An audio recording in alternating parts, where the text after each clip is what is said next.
सच्ची दोस्ती।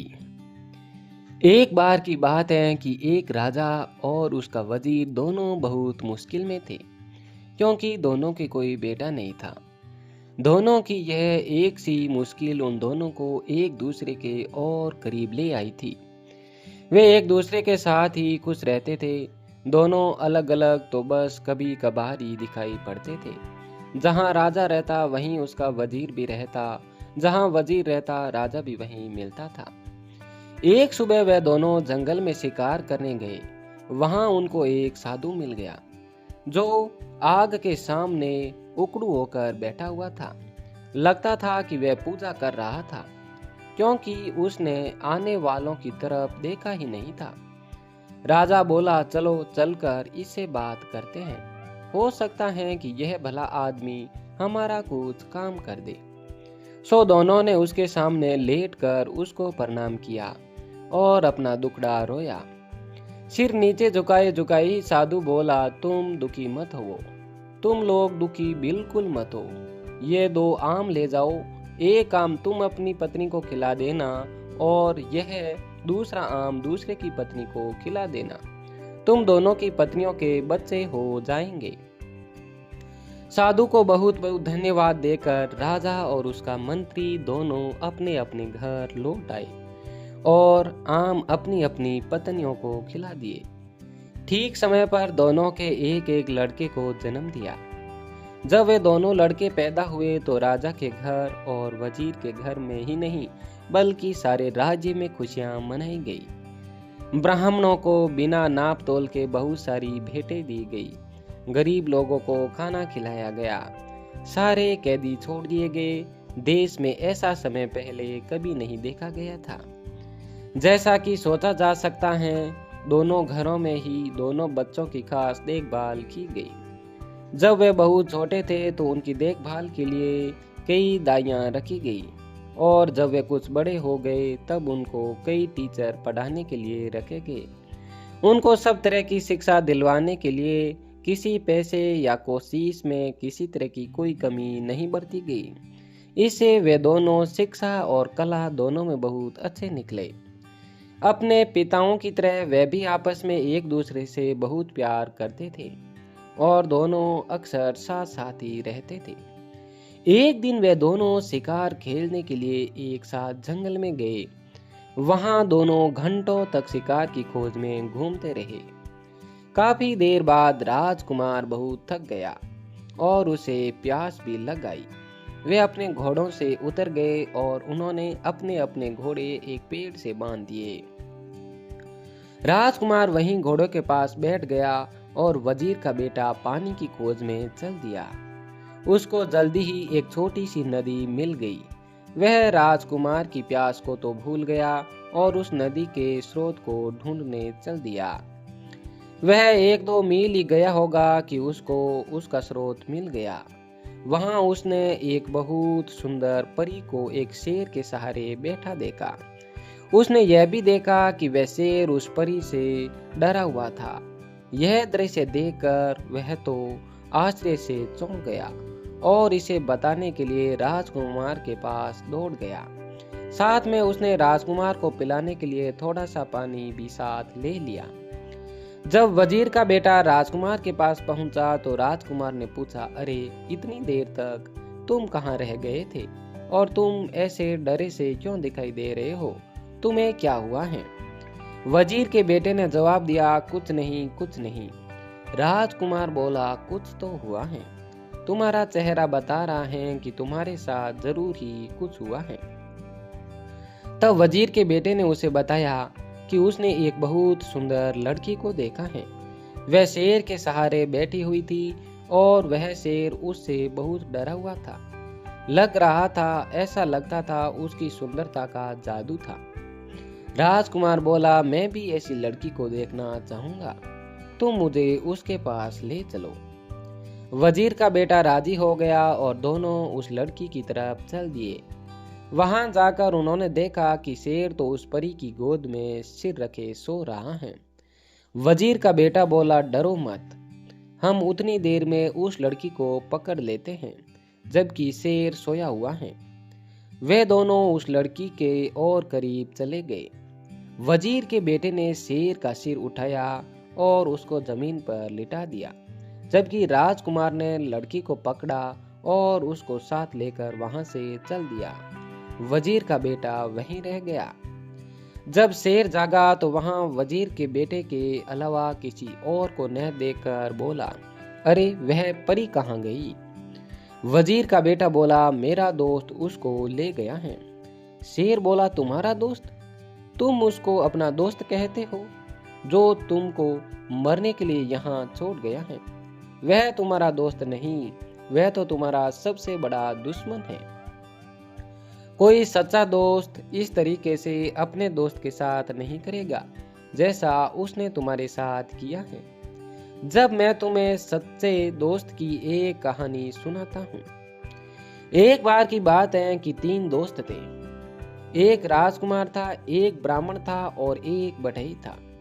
इन तीनों के पास अपनी अपनी खास चतुराई थी। राजकुमार मुश्किल से मुश्किल और पेचीदा से पेचीदा मामलों को बहुत जल्दी सुलझा देता था।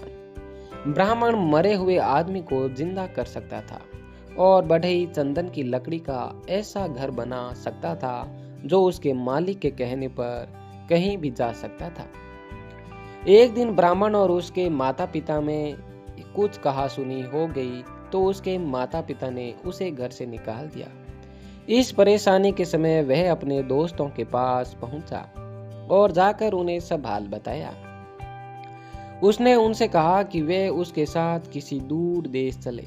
राजकुमार और बढ़ई दोनों राजी हो गए। तीनों वह देश छोड़कर वहां से कहीं और चल दिए। वे लोग बहुत दूर नहीं गए थे कि राजकुमार किसी वजह से रुक गया, पर बढ़ई और ब्राह्मण आगे चलते रहे।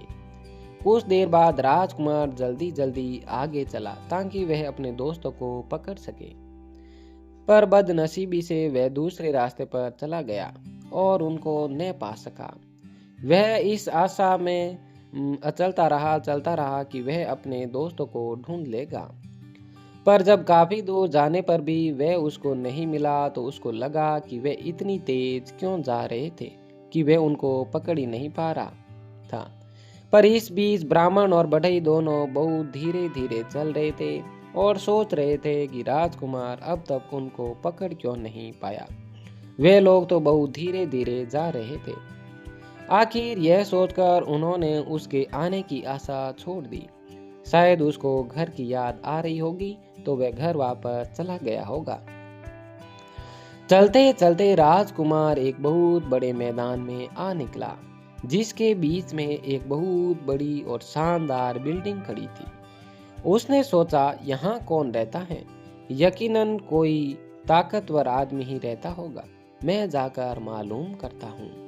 सोचते हुए वह उस बिल्डिंग के दरवाजे तक गया और दरवाजा खटखटाया तो एक बहुत ही सुंदर लड़की ने दरवाजा खोला और वह बड़ी मीठी आवाज में उसको अंदर आने के लिए कहा।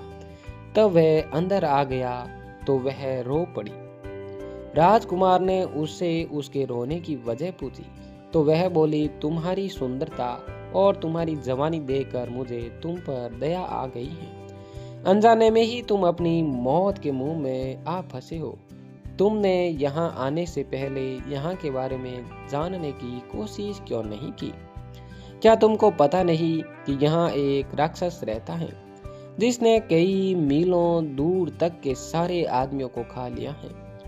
अफसोस, अब मैं तुम्हें क्या बताऊं, मुझे डर है कि वह तुम्हें भी खा जाएगा। राजकुमार बोला, नहीं नहीं, तुम इतनी नाउम्मीद न हो, धीरज रखो। मुझे उसके बारे में कुछ बताओ तो शायद मेरी जान बच जाए। वह लड़की सिसकते हुए बोली, पर मुझे पता नहीं कि मैं तुम्हारी सुरक्षा के लिए क्या करूं। फिर वह उसको मकान के पीछे वाले कमरे की तरफ ले गई और उसमें रखे एक बड़े बक्से में उसको बंद कर दिया और उससे बोली, अब तुम यहाँ तब तक चुपचाप रहो जब तक मैं यहाँ दोबारा आती हूँ। भगवान तुम्हारी रक्षा करे। शाम को राक्षस लौटा तो उसकी तेज सूंघने की ताकत ने उसे बता दिया कि वहीं कहीं कोई आदमी मौजूद था। उसने लड़की से पूछा कि क्या तुम्हारे अलावा यहाँ और कोई आदमी है? कौन है? वह कहाँ है? वह जल्दी बताओ, मुझे बहुत जोर की भूख लगी है। लड़की बोली, लगता है आज तुम्हारी तबीयत ठीक नहीं है। यहाँ कोई आदमी नहीं है। तुम क्या समझते हो कि यहाँ आने की कोई हिम्मत करेगा, जो सारी दुनिया के लिए भयानक है? यह सुनकर राक्षस चुप हो गया। स्त्री ने देखा कि उसके शब्दों का असर उस पर हो गया है, तो उसकी हिम्मत और बढ़ गई। उसने मजाक सूझा तो उसने उसकी जिंदगी के बारे में कुछ और जानना चाहा।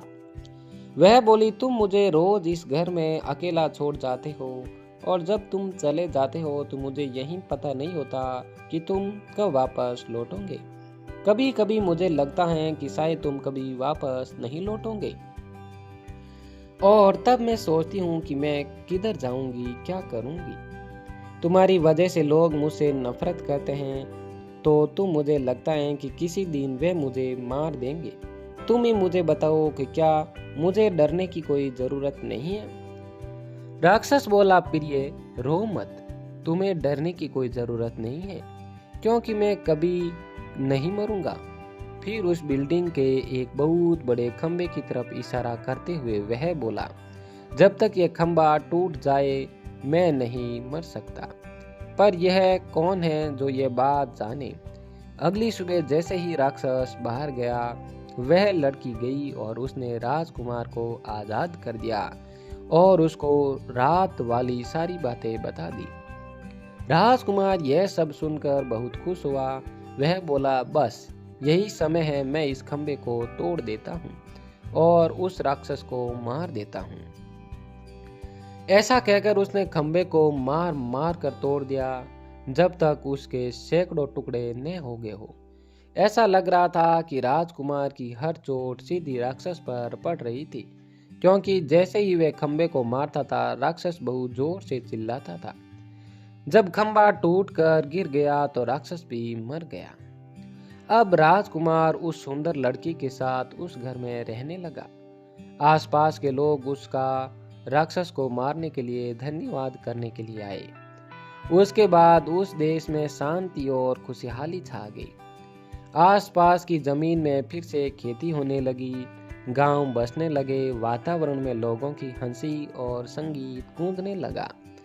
पर सच्ची खुशी हमेशा के लिए तो नहीं रहती। एक दिन वह लड़की अपने घर की एक खिड़की के सामने अपने बाल संवार रही थी। बाल संवार कर कंघी उसने खिड़की की दीवार पर रख दी कि एक कौवा वहां आया और उस कंघी को उड़ाकर ले गया। वह उसको बहुत दूर समुद्र के पास लेकर उड़ गया और वहां जाकर उसको पानी में गिरा दिया। वहां उसको एक बड़ी सी मछली ने निगल लिया और इस मछली को इत्तेफाक से एक मछुआरे ने पकड़ लिया। उसने देखा कि मछली बहुत बढ़िया थी, सो उसे वह राजा के महल में राजा के खाने के लिए दे आया। अब रसोइया मछली साफ कर रहा था तो उसको उसके पेट में एक कंघी मिली। उसको वह बड़ा अजीब सा लगा तो वह उसको राजा के पास ले गया। राजा ने जब वह कंघी देखी तो उसने उसके मालिक से मिलने की इच्छा प्रकट की। उसने चारों तरफ अपने आदमी भेजे कि वह उस कंघी वालों का पता लगा कर आए और उसको बहुत बड़ा इनाम देने का वादा किया, जो उसे उसके पास ले जाएगा। कुछ समय बाद एक स्त्री मिली जिसने कहा कि वह उस कंघी को पहचानती है, और उसने वह वादा भी किया कि वह उस कंघी की मालकिन से राजा को मिलवा देगी। वह राजकुमार की पत्नी से मिली और बहुत जल्दी ही उनके परिवार में घुल मिल गई। इतना ही नहीं बल्कि उसको घर में रहने के लिए भी बुला लिया गया, जो उसने तुरंत ही स्वीकार कर लिया। उसने देखा कि जब तक राजकुमार जिंदा हैं तब तक वह अपने उद्देश्य में सफल नहीं हो सकती, तो उसने राजकुमार को जहर दे दिया और हकीम को रिश्वत देकर उसकी पत्नी से यह कहलवा दिया कि वह अपनी मौत से ही मरा है। उफ, राजकुमार की पत्नी तो राजकुमार की मौत पर बहुत दुखी हुई और बहुत रोई। उसके इतना दुखी होने पर लोगों को लगा कि वह तो मर ही जाएगी, पर उसने उसकी लाश को नहीं छोड़ा। उसने उसको एक मजबूत बक्से में बंद करके अपने प्राइवेट कमरे में रख लिया। उसने अपने पति को उसके दो दोस्तों के बारे में अक्सर सुना था कि वे क्या कर सकते थे। उसको ये आशा थी कि एक दिन वह उनसे जरूर मिलेंगे और अपने पति को जिंदा करवा लेगी। जैसे ही वह उस स्त्री को मौका लगा, उसने उस लड़की को उसका घर छोड़ने के लिए और अपने साथ रहने के लिए कहा कि वहाँ तो वह काफ़ी परेशान थी। कुछ दिन वह वहाँ से कहीं दूर लगी तो उसको थोड़ी शांति मिल जाएगी। लड़की राजी हो गई और उसके साथ चली गई। अपने घर आते ही उस स्त्री ने राजा को खबर दी कि वे अपने उद्देश्य में सफल हो गई हैं। राजा वहां आया और उस लड़की को जबरदस्ती अपने महल ले गया और उससे प्रार्थना की कि वह उसके साथ उसकी रानी बनकर रहे। लड़की बोली कि वह उससे शादी तो कर लेगी, पर उसके 6 महीने का समय दिया जाए, क्योंकि उसके पंडित ने उसे ऐसा करने के लिए कहा था। राजा यह सुनकर बहुत खुश हुआ और उस दिन का इंतजार करने लगा जब वह दिन आएगा जब वह उस लड़की से शादी करेगा। उसके लिए उसने एक छोटा सा महल सड़क के किनारे बनवा दिया था। वह उसी में अकेली रहती थी। इस बीच वह लड़की भगवान से यह मनाती रही कि उसके पति के दोनों दोस्त कहीं से उसे मिल जाए तो वह इस राजा से शादी करने से बच जाए। वह हर जगह पूछताछ करती रहती। वह हमेशा अपनी खिड़की पर ही बैठी रहती और इस आशा में बाहर की तरफ देखती रहती थी कि शायद वे दोनों वहां से कभी गुजरे। एक दिन उसने 2 आदमी अपने घर की तरफ आते देखे तो उसने उनसे पूछा, आप लोग कौन हैं और कहां से आए हैं? वे बोले, हम लोग यात्री हैं और काफी यात्रा करने के बाद यहाँ तक पहुँचे हैं। हमारे साथ हमारा एक दोस्त राजकुमार भी था, पर अब वह खो गया है। हम उसी को ढूंढते हैं। लड़की बोली, आप अंदर आइए और थोड़ा आराम कीजिए, फिर मुझे अपने खोए हुए दोस्त के बारे में कुछ बताइए। शायद मैं आपके खोए हुए दोस्त को ढूंढने में आपकी कुछ सहायता कर सकूं। सो वे दोनों महल में चले गए और उस लड़की के पास बैठकर उन्होंने उसको अपनी सारी कहानी बताई। लड़की बोली, भगवान का लाख लाख धन्यवाद है कि आप लोग यहाँ पर। मुझे अफसोस है कि राजकुमार तो मर चुका है। ब्राह्मण बोला, उसकी आप चिंता न करें, मैं उसको जिंदा कर लूंगा। भगवान का लाख लाख धन्यवाद है कि हम ठीक जगह पर पहुंच गए। भगवान आपकी हर इच्छा पूरी करे। आप हमें राजकुमार का शरीर दिखा दीजिए। लड़की बोली, पर जरा ठहरिए, हमको बड़ी सावधानी से काम लेना है। इस देश के राजा को मुझसे बहुत प्यार हो गया है। मेरी प्रार्थना पर वह शादी के लिए 6 महीने तक मेरा इंतजार करेगा। 6 महीने पूरे होने वाले हैं और 6 महीने पूरे होते ही वह मुझको यहाँ से ले जाएगा।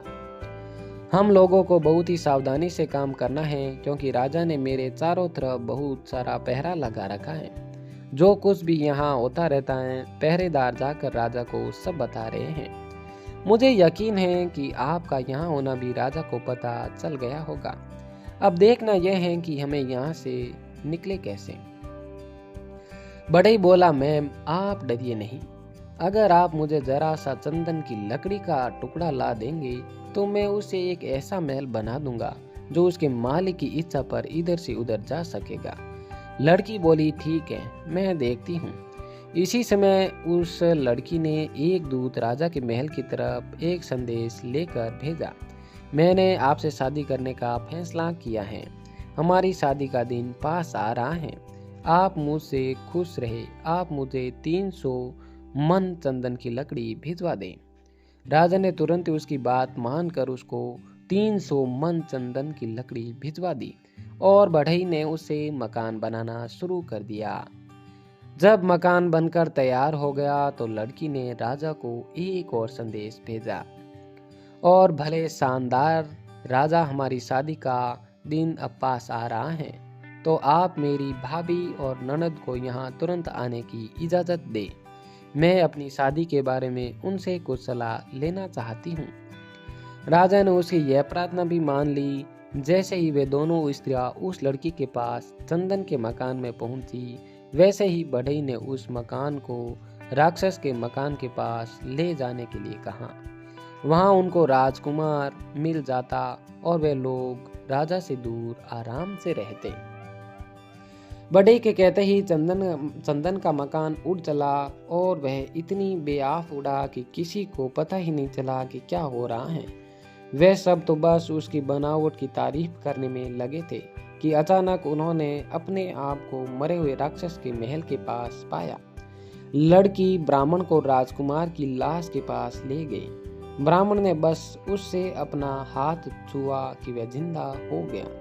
सब लोग खुशी की लहर दौड़ उठी, सब लोग खुश हो गए। राजकुमार की शादी लड़की से करा दी गई। बाद में पता चला कि वह तो उस समय के एक बहुत बड़े ताकतवर राजा की बेटी थी। राजकुमार के दोनों दोस्त बढ़ई और ब्राह्मण की शादी राजकुमारी की ननद और भाभी से करा दी गई। सब लोग राक्षस के मकान में बहुत दिनों तक खुशी खुशी रहे।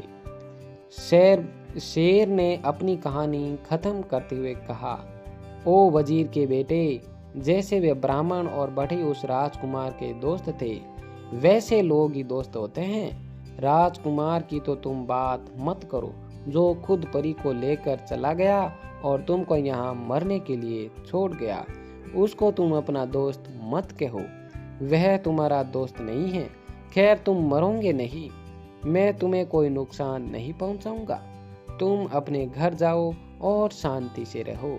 और वजीर का बेटा वहां से चला गया।